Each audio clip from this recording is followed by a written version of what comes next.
With just hours to go before the lights went out on America's most powerful surveillance tools, Congress didn't actually find a solution. Instead, it just bought itself 10 more days of chaos. And when I say just hours, I mean the clock was at about 2 a.m. on Friday morning when the House finally blinked. We were looking at a total blackout for Section 702 surveillance by the end of the weekend. If the House hadn't moved, the statutory authority for the NSA's most prolific data collection tool would have simply vanished at midnight on Sunday. If you look at the record from yesterday, Friday, April 17th, you can see the exhaust fumes practically coming off the page. The Senate had to wait for the House to send over House Resolution 8322, which serves as a 10-day bridge to keep the Foreign Intelligence Surveillance Act, or FISA, from expiring while the two chambers fight over the long-term details. This situation mirrors the classic legislative scramble we see when the hardline wings of a party refuse to budge.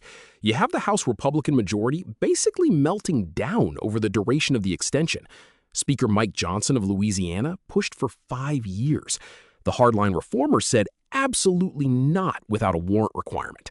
So at the last possible second, they punted to April 30th. Right, and then it lands in the Senate on Friday morning. Senate Majority Leader John Thune, the Republican from South Dakota, had to get every single senator to agree to pass it immediately by unanimous consent. And that is where Democratic Senator Ron Wyden of Oregon stepped up to the mic. He didn't just have concerns, he had a manifesto. Wyden is the longest-serving member of the Senate Intelligence Committee. He knows where all the digital bodies are buried because he's been the one trying to dig them up for 2 decades. He could have blocked this. He could have let the program expire on Sunday night. But he chose a different path. He used his reservation of the right to object to lay out exactly why he thinks this whole process is a mess. He was incredibly blunt. The transcript shows him saying, "The reality is, a growing number of Democrats and Republicans are now saying that a straight extension of the foreign intelligence surveillance law is absolutely unacceptable in any way, shape, or form." He went on to argue that the American people rightly do not trust a government that uses warrantless surveillance to snoop on its own citizens under the guise of foreign intelligence. Let's pause there, because for people who aren't deep in the weeds of intelligence law, Section 702 is the heavyweight champion of surveillance. It allows the National Security Agency, or NSA, and the Federal Bureau of Investigation, or FBI, to collect communications of foreigners abroad without a warrant. But, as Wyden pointed out, it incidentally sweeps up millions of Americans' emails and texts whenever they happen to be communicating with a foreign target. Exactly. The fight isn't about whether we should spy on foreign terrorists.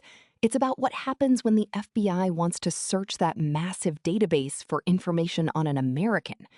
Reformers want a warrant requirement for those domestic searches. The Trump administration and national security hawks argue that requiring a warrant would be a blindfold on our intelligence agencies, preventing them from connecting the dots in real time during a fast-moving threat from an active threat. The scale of this is what stands out in the research context. Last year alone, the FBI conducted searches on over 7,000 U.S. citizens within that database. Wyden's argument is that you can have security and liberty at the same time. It's not a zero-sum game. He even pulled out the big guns. He quoted Benjamin Franklin on the floor yesterday to drive the point home. He did. He said, "Ben Franklin said, 'You are going to hear me talk about. Anybody who gives up their liberty for security doesn't deserve either.'" It was a moment of real weight, especially because Wyden was essentially saying, "I'm letting this 10-day extension pass, but don't think for a second the fight is over." He's sharpening his bayonet for the end of the month. Wyden mentioned that he'd spent the previous hour talking to members of the House. They apparently convinced him that a short-term extension makes reform more likely, while letting the program expire would actually create a backlash that makes reform less likely. It's that weird logic of the Hill, where you have to keep a law you hate alive just long enough to perform surgery on it. So the 10-day bridge is built. President Trump is expected to sign it before the Sunday deadline. But while everyone was focused on that short-term patch, Senate Majority Leader John Thune was already moving the chess pieces for what happens on April 30th. He's not interested in another 10-day debate. This is the procedural hardball that defines the Senate, Cora. While the Senate was passing that 10-day extension, Thune was also using something called Rule 14 on a different bill, Senate Bill 4344. For those who don't spend their lives reading the Senate manual, Rule 14 is a power move. Rule 14 is basically the Senate's version of a fast pass at a theme park, right? You get to skip the long line at the committee level. Precisely. Normally, a bill has to go to a committee, in this case, the Judiciary Committee chaired by Dick Durbin. The committee talks about it, they mark it up, maybe they add privacy protections. Rule 14 lets the majority leader bypass all of that and put a bill directly on the legislative calendar for a floor vote. And the bill Thune is fast-tracking is the 3-year clean extension, sponsored by Republican Senators Tom Cotton of Arkansas and Chuck Grassley of Iowa. So instead of the 5-year deal the House couldn't pass, or the reform-heavy bill that Wyden wants, Thune is positioning a 3-year version that contains 0 new warrant requirements. This represents a direct challenge to the bipartisan group of reformers. It's Thune saying he's willing to roll right over the committee process to get the intelligence community what it wants. By using Rule 14, Thune is telling the reformers, I have a bill ready to go that gives the intelligence community exactly what they want, without the restrictions you're demanding. It sets up a high-stakes game of chicken for the last week of April. If the reformers want their warrant requirement, they'll have to try to attach it as an amendment on the floor, which is much harder than getting it into a committee draft. And the reformers aren't just sitting there. You have Republican Senator Mike Lee of Utah and Senator Wyden pushing the Government Surveillance Reform Act. They want to close what they call the backdoor search loophole. If you look at the competing bills, they are living in 2 different universes. One sees Section 702 as a vital shield against foreign cyber attacks and terrorism, while the other sees it as a vacuum cleaner for private American data. The irony here is that the Foreign Intelligence Surveillance Court, the secret court that oversees all this, actually renewed the program's certifications for another year back in March. So technically, the NSA could keep collecting data even if the law expires. But the tech companies might stop cooperating because they wouldn't have the legal cover of the statute. That's the real blackout that keeps officials up at night. Which is why this 10-day window is so high pressure. If they don't have a deal by April 30th, we are right back here, but with even less time and much shorter tempers. Thune's move suggests he's tired of the short-term punts and wants to force a vote on a multi-year extension, even if it means a floor fight with his own members like Mike Lee. It's also a massive test for Speaker Mike Johnson. He's got a very slim majority in the House and a group of Republicans who are listening to President Trump's past criticisms of FISA. Even though the administration officially wants the extension, the political ghost of the 2016 campaign still hangs over this whole debate. Every time a member mentions FISA abuses, you can hear the echoes of the Russia investigation. It has turned a traditionally national security issue into a civil liberties issue for the right wing, in a way we haven't seen since the Patriot Act days. The alignment has shifted completely. You have the most progressive Democrats and the most conservative Republicans holding the same line against the intelligence establishment. While the Senate was debating the fate of global surveillance, they also got hung up on a single Marine colonel and a podcast. It's a sharp contrast to the high-level policy talk, but it's just as revealing about the current state of Washington. This story is a perfect window into how specific and personal the Senate's oversight can get. We're talking about the promotion of a Marine colonel to brigadier general. Usually, these military promotions go through in big batches by unanimous consent. They are almost invisible to the public, and even to most senators. But not this time. Senator Wyden had a hold on this specific officer's promotion for weeks. And the reason? A podcast appearance. Specifically, a podcast called The Berm Pit. Wyden was concerned about the content of the discussion and whether it indicated any extremist leanings. The transcript from yesterday shows Wyden finally relenting and letting the promotion go forward, but the explanation is fascinating. Wyden says he spent weeks, reviewing this officer's record because of concerns about extremism in the military. He specifically mentioned that he and his staff had to listen to multiple episodes of this podcast to see if the colonel had expressed views that were inconsistent with his oath of office. Can you imagine being a staffer in Senator Wyden's office and your primary task for the week is listen to every episode of The Berm Pit?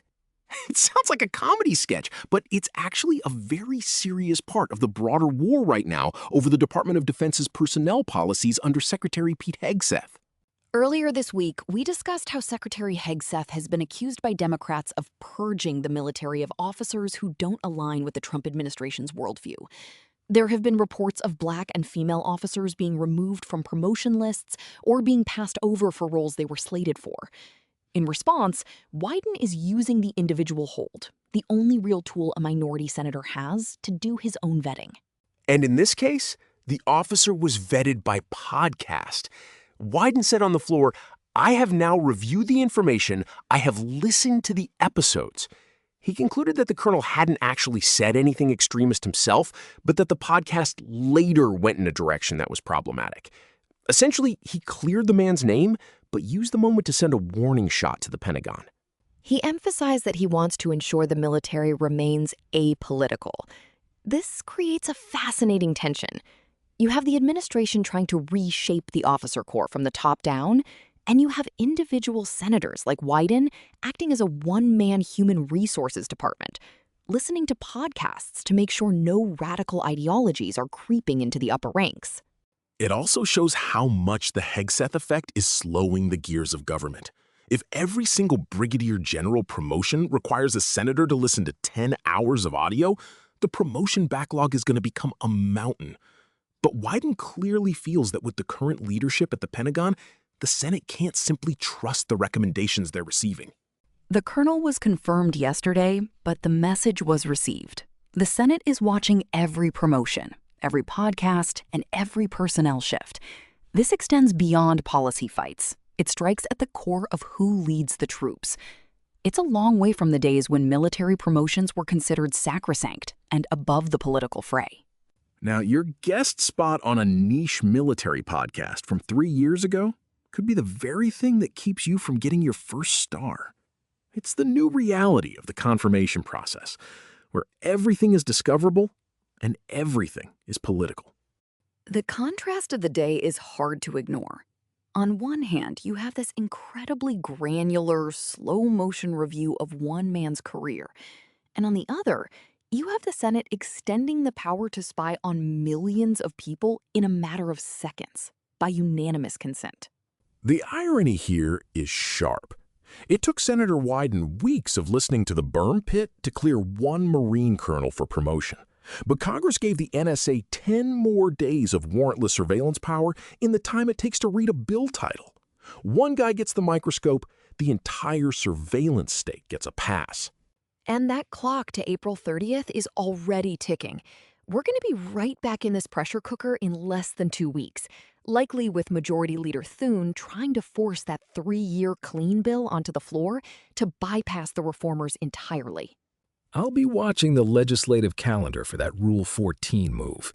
If they actually try to bypass the Judiciary Committee, which is where reformers like Mike Lee and Dick Durbin do their best work, things are going to get very loud, very fast. The Senate floor is about to become a very lonely place for anyone who wants a quiet compromise. That's Floor Notes for today. We'll be back as this 10-day deadline approaches. I'm off to see if the Berm Pit has any new episodes to analyze. Stay informed out there.